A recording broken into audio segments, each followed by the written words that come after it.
이런 것들. 그래서 이런 식으로 나름대로 단계적으로 답변을 하면 굉장히 준비를 한 것처럼 보이고 안 것처럼 보일 수 있어요. 근데 여기서 여러분들이 하면 안 될 거 아까 말씀드렸죠? 네, 안녕하세요. 보은남입니다. 오늘은 이 제목을 보셔서 아시겠지만 보상직무 면접에 대해서 좀 얘기를 해보려고 합니다. 저번 시간에 좀 보상직무 그리고 서류에 대한 부분 얘기했는데 오늘도 이어서 보상직무에 대한 면접에 대한 얘기를 해보려고 하고 이렇게 좀 직무별로 좀 나눠서 시리즈별로 준비를 하고 있습니다. 그래서 오늘 제목은 보상직무 면접, 이 질문 대답 못하면 99% 탈락합니다. 네, 물론 억울했습니다. 억울했는데 사실 뭐 틀린 말은 아니에요. 솔직히 말씀드리면 특히 제가 8년간 제가 물론 취업준비생으로서 6년 정도 했었고 그 다음에 7, 8년가량을 컨설팅을 해왔습니다. 그래서 저도 그랬고 제가 가르쳤던 멘티분들이 면접을 보고 나서 이런 생각을 많이 하셨어요. 하신 분들 아마 있으실 거예요. 그리고 이 질문에 이렇게 대답했어야 하는데 근데 면접관이 물어본 순간 어떻게 되죠? 머릿속이 하얘지죠. 그 준비했던 답변이 하나도 생각이 안 나요. 그 다음에 두루뭉술하게 어떻게 하겠습니다. 이런 말만 하고 나온 경험 솔직히 말씀드릴게요. 보상직무 면접에서는 굉장히 높은 확률로 나오는 질문이 있습니다. 그런데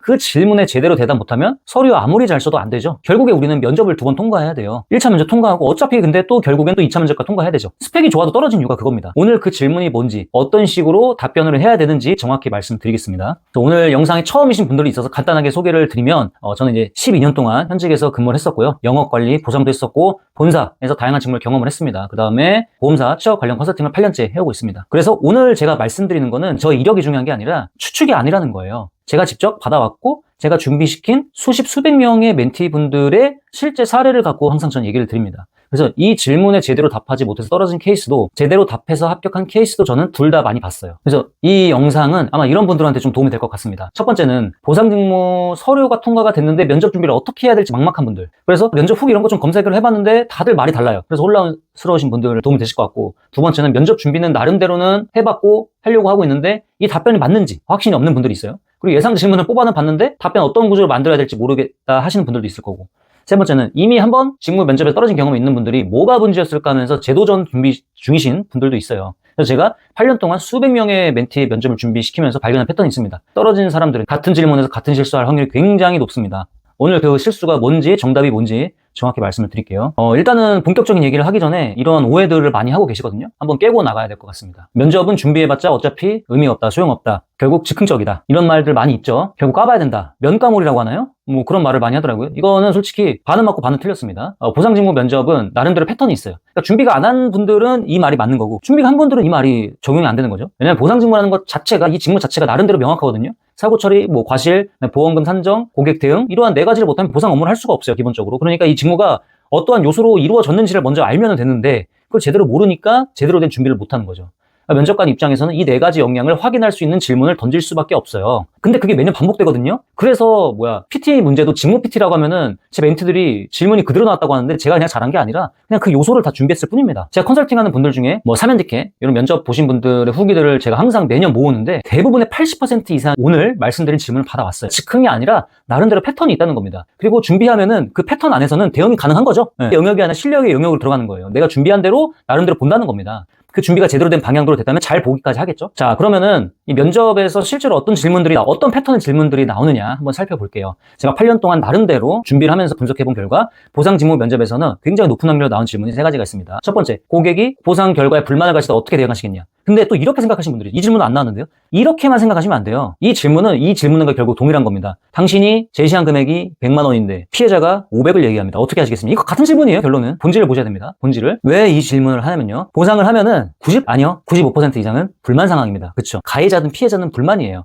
사고가 났는데 좋아하는 고객은 없어요. 일단은 감정적으로 안 좋은 상태에서 보상 접수가 이루어집니다. 과실 불만, 보상 불만, 접수 불만, 처리 속도 불만, 담당자 불만, 서로 상대방에 대한 감정 불만, 불만만 듣는 직무예요. 그러니까 면접관은 뭐라고 생각합니까? 이 사람이 그런 상황을 견딜 수 있는가? 플러스 어떻게 대응할 수 있는가인 겁니다. 탈락하는 답변들은 어떤 식으로 하냐면, 고객의 말씀을 경청하고 친절하게 설명드리면 최선을 다 해결하겠습니다. 아무 알맹이가 없어요. 그냥 떨어집니다. 너무 추상적이고, 그러니까 누구나 할 수 있는 말 자체가 아니라 그냥 안 하는 일만 못한 말이에요. 어떻게 하겠다라는 행동이 구체적으로 하나도 제시가 안 돼 있어요. 그냥 안 해도 됩니다, 이런 말들은 그냥 안 하고 나오는 게 나아요. 똑같아요. 합격하려면 이런 정도의 구성은 있어야 됩니다. 먼저 고객의 불만사항을 구체적으로 확인하겠습니다. 무엇이 불만인지, 예를 들어서 과실에 대한 불만인지, 보상 금액에 대한 불만인지, 어떤 접수에 대한 불만인지, 담당자에 대한 어떤 업무 처리에 대한 불만인 건지, 근거 없는 불만인 건지, 그래서 해당 판단의 근거가 된 관련 법령이라든지 자배법이라든지 이러한 것들을 설명을 드리겠습니다. 프로세스를 설명드리겠습니다. 만약에 그럼에도 불구하고 납득하지 못하면 무슨 마디모라든지 아니면 뭐 금감원 분쟁 조정이나 이런 절차까지 안내를 드리겠습니다. 그래서 그럼에도 어떤 법적 근거에 따라 공정하게 처리했음을 명확하게 전달하겠습니다. 이런 식으로 답변을 하면은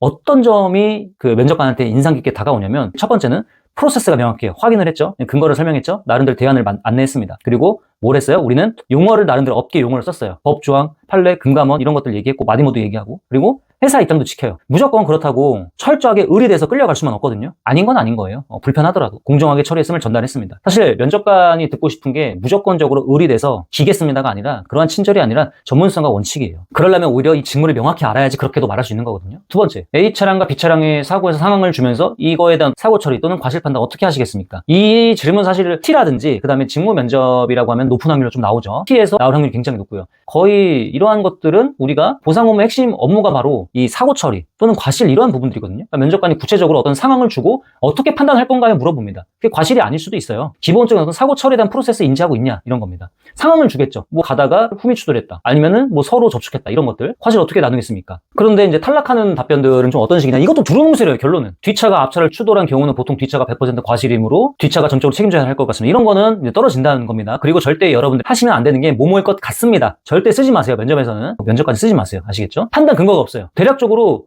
설령 그게 아니더라도 뭔가를 통해서 판단했다라는 그러한 근거를 제시를 해야 되거든요. 예를 들어서 먼저 블랙박스 영상과 뭐 주변에 어떤 목격자 진술이 있다면 확인을 해보겠습니다. 꼭 당사자들 차량이 아니더라도요. 그리고 도로교통법상 뒷차는 안전거리를 유지해야 될 의무가 있습니다. 기본적으로 뒷차의 과실이 큽니다. 다만 A 차량이 급정거라든지 어떤 차량들의 어떤 선진의 관계가 필요하다면 추가적인 걸 확보를 하겠습니다. 그리고 정당한 사유 없이 급제동한 게 만약에 입증되면 앞차에도 일부 과실이 인정될 수 있다고 알고 있습니다. 최종적으로 과실 비율에 대해서는 판례를 참고해서 뒷차량 80에서 100, A 차량 0에서 20%에서 판단을 하겠습니다. 이런 식으로 나름대로 어떤 프로세스 있게 얘기를 해야 돼요. 뭐 증거를 수집했죠. 블랙박스 목격자. 근거를 제시합니다. 도로교통법, 안전거리 의무. 양측 상황을 고려해요. 나름대로.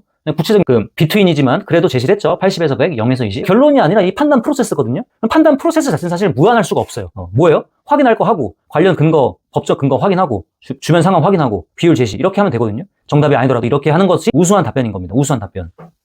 그리고 세 번째, 요즘 많이 나온 건데 보험 사기 관련된 거예요. 어떻게 하겠느냐 관련돼서, 이거는 뭐 회사마다 다르지만 매년 나옵니다. 아직도 너무 중요하고, 자동차 보험 사기가 너무 극성이니까요. 항상 회사도 그걸로 골머리를 썩습니다. 회사 손실과 그리고 직결되는 부분이에요. 그래서 면접관이 보고 싶은 건 딱 두 가지입니다. 여러분들 진짜 보험 사기 처리한 적이 없기 때문에 진짜를 진짜 실무처럼 하는 걸 원치는 않아요. 의심 상황을 포착할 수 있는 감각, 어떠한 포인트가 있는가, 첫 번째. 그 다음에 어떻게 하면 이 손해율 관점에서 풀어나가는가, 이런 부분이에요. 제일 여러분들이 조심해야 될 것은, 의심스러우면 일단은 뭐 합의를 보류하고 조사하겠습니다. 이러한 거는 좀 위험한 답변입니다. 왜냐면 민원 폭탄을 맞을 수도 있고, 명확하지 않은데 보상 처리를 안 하는 게 굉장히 위험해요. 오히려 반대예요. 할 때 하더라도 그것을 지연시키지 않았던 게 보통의 관행입니다. 왜냐면 정말로 무고한 고객일 수도 있거든요. 정말로 확실하다면 빨리 그거를 진행해야겠지만, 통상은 지급을 하고 나중에 하더라도 그렇게 하지, 보류를 내 마음대로 할 수가 없어요. 명확하지 않은데. 위험한 답변입니다. 이런 것들 보통 어떻게 하냐면, 먼저 첫 번째 뭐라고 하냐, 객관적 증거를 확보하겠습니다. 사고 당시 마찬가지예요. 블랙박스, 뭐 CCTV, 병원 관련 기록, 뭐 수리 기록, 이런 것들도 확인할 수 있는 확인해야겠죠. 만약에 사고 발생 시각과 신고 사이의 괴리, 그 다음에 목격자들의 어떤 진술, 동승자들의 진술의 어떤 불일치, 이런 것도 있어요. 그리고 뭐 수리비 부풀리기 이런 것들도 포착이 되면은, 예를 들어서 사고 난 부분은 조수석 앞바퀴 쪽인데 뒷좌석 쪽을 뭔가 수리했다, 이상한 거예요. 이상한 거예요. 그리고 나한테는 분명히 이 오른팔이 아프다 그랬는데 병원에 처음에 갔을 때는 뭐 아픈 데가 없다고 얘기했다든지, 다리가 불편하다 그랬던지, 이런 어떤 이상한 정황이 있을 수 있단 말이죠. 이런 것들을 갖고 우리 시작하는 거예요. 그거가 있다 그래서 보험 사기인지 아닌지는 몰라요. 근데 어쨌든 시그널이 뭔지는, 시그널은 있어야 우리가 시작을 한다는 거죠. 시그널은 적어도. 그러면 어떤 시그널을 어떻게 찾아낼 거냐, 이게 중요한 거거든요. 그래서 나름대로 뭔가 구체화되면은 그때는 이제 SIU, 보험 사기 조사팀이 이첩을 하면 됩니다. 이런 식으로 준비를 해야 돼요. 어떻게 해요? 증거 중심. 뭐 블랙박스, CCTV, 진료 기록, 목격자. 그 다음에 어떤 상이한 거를 파악해야 되죠. 의심 정황이에요. 그게 어떤 시간 차이, 진술의 차이, 같이 탔던 사람들의 그 목격, 그 진술의 차이, 또는 사고 차량들 사이에 어떤 상이함, 이런 것들, 법적 근거, 이런 것들이요. 그러니까 어떤 의심이 굉장히 중요해요. 보험 사기는 의심의 능력과 신중한 판단력이 굉장히 중요합니다. 저도 실제로 처음에 보상했을 때 담당하시는 그 부장님이 뭐가 가장 필요할 것 같냐라고 했는데, 보상 직무에서 뭐라 그랬더라? 이제 어떤 공정함, 뭐 꼼꼼함, 막 이런 거 얘기했던 것 같아요. 평범하게. 의심이 제일 중요하다 그랬어요. 근데 지나고 보니까 그 말이 맞습니다. 의심이 제일 중요합니다. 보상 직무에 한해서는요. 그래서 지금까지는 이제 좀 탈락하는, 그 다음에 뭐 그러면서 좋은 답변에 대해서 세 가지 좀 예시를 좀 드려서 말씀을 드렸습니다. 구조가 좀 보이시나요? 합격 답변에 반드시 들어가는 구조들이 있어요. 첫 번째는 상황을 파악을 하는 겁니다. 상황을 파악을 하고 나름대로 근거를 제시를 하고, 그 다음에 나름 양측의 고려, 어떤 고객이라든지 회사 입장을 하고, 그 다음에 숫자를 제시를 하는 겁니다. 비율이라든지 어떤 절차 이런 것들. 그래서 이런 식으로 나름대로 단계적으로 답변을 하면 굉장히 준비를 한 것처럼 보이고 안 것처럼 보일 수 있어요. 근데 여기서 여러분들이 하면 안 될 거 아까 말씀드렸죠? 보상 직무에서는 절대로 뭐뭐일 것 같습니다. 할 것입니다. 이런 말 절대 그냥 쓰지 마세요. 아시겠죠? 여러분 그냥 취업 끝날 때까지, 아니 회사에서는 그냥 쓰지 마세요. 회사에서는 영원히 쓰지 마세요. 하겠습니다. 폐쇄형으로 답변하시면 됩니다. 뭐뭐입니다. 그런 식으로 그냥 답변을 끝내야 돼요. 설령 그게 아니더라도. 그러니까 뭐 제대로 준비를 해야겠죠. 그런 말 하려면. 추측이 아니라 확신과 자신감 있게 여러분들 얘기를 하셔야 됩니다. 그래서 오늘 핵심을 좀 정리하면 첫 번째, 보상 직무 면접은 나름대로의 패턴이 있습니다. 고객 불만, 과실에 대한 이슈, 그 다음에 보험 사기, 이런 것들은 굉장히 나올 확률이 높다. 두 번째, 답변은 4단계 구조로 한번 준비를 해보세요. 상황 파악, 법적 근거, 관련 근거, 양측 고려, 구체적 행동, 이렇게 해보세요. 아시겠죠? 세 번째, 추측이 아니라 확신을 하세요. 뭐뭐일 것 같습니다. 아닙니다. 뭐뭐 하겠습니다. 뭐뭐입니다. 라고 단정적으로 폐쇄형 답변을 하시면 됩니다. 아시겠죠? 면접은 여러분들 운의 영역도 분명히 있습니다. 0은 아니에요. 하지만 제대로 알고 준비한다면 실력의 영역으로 끌고 올 수도 있습니다.